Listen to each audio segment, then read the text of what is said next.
Do you feel like your guitar progress is slow and you're just running through the same things when you practice? I am going to share with you 8 simple practice techniques that will make your sessions much more effective and fun. Break things down. Don't just restart from the beginning if you hit a sticky point. The solution to this is take the sticky part out and practice it on its own. It's usually hand shapes or transitions that are newish or a little bit too fast that catches out. Once you've got this a bit more fluent on its own, you can put it back into the song or the riff, whatever you're practicing, and play it from the beginning. Repeat this until it gets a bit smoother. At some point, it'll all come together. Short bursts. Sometimes it's better to practice elements in short bursts, have a break, and then come back to it. I've enjoyed many lengthy practice sessions, but with something that I find particularly challenging, I will take that part out, I'll isolate it and repeat it, maybe for 10 minutes, then go off and play something else for a bit, come back to it, like a little rep session. I repeat this type of practice throughout a longer session. I've found this has helped me to process and digest challenging parts more effectively.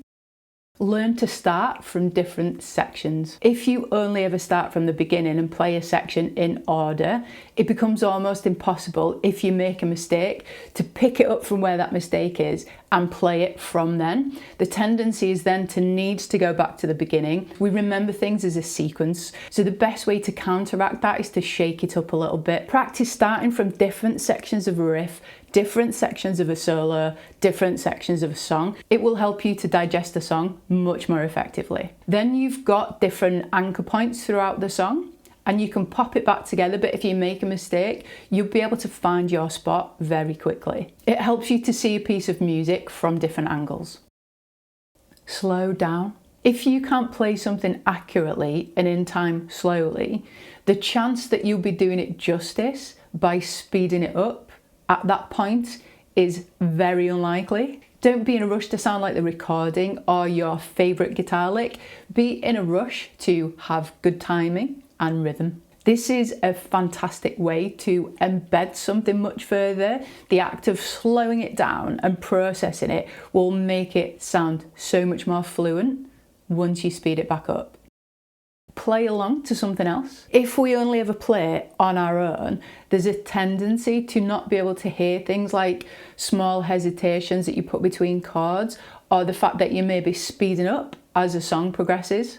The way to rectify this is to play a rhythm along to a steady beat, maybe a metronome or the actual recording. If you're not quick enough to play along to the recording yet, or you can't quite hear where the guitar part is, then finding a metronome is fantastic practice to keep you in a regular timing. If you're playing a riff or a lick from a song, then try and play along to the recording. Again, try and use a metronome, or maybe if you've got an app that will slow the track down so you can hear it a little bit slower, just practice the timing aspect of it. This is amazing practice for timing, but additionally to that, it means that 100% of your focus is not just on what you're playing, because we need to have one ear on the track or the metronome, and the other needs to regulate what we're doing and pattern match that. So we need to be able to play along and manage if we're going too fast, if we're going too slow, keeping up to the track. What it also does is if you're playing along to a recording,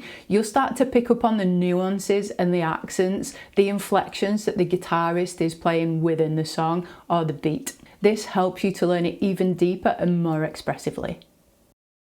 Learn to relative tune. It's a great beginner's practice of ear training. You'll start to hear the nuances of the different strings next to each other, whether they're far out of tune, whether they are almost in tune, whether they are in tune. It will also help you to become quicker at identifying how far you need to turn the tuning peg in order to get the certain strings into the correct pitch.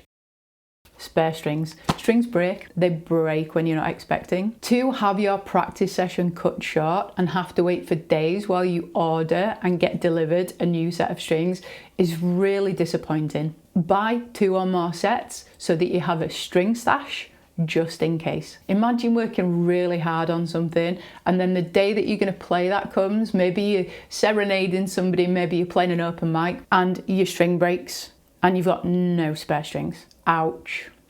Make sure you learn to put your own strings on.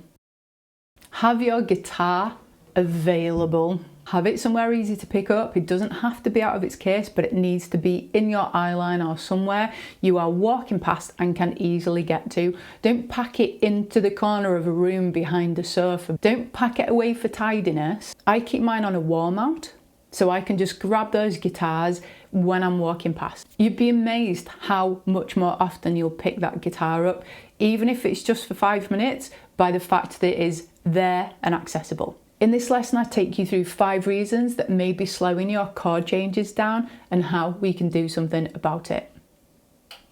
I'll see you next time.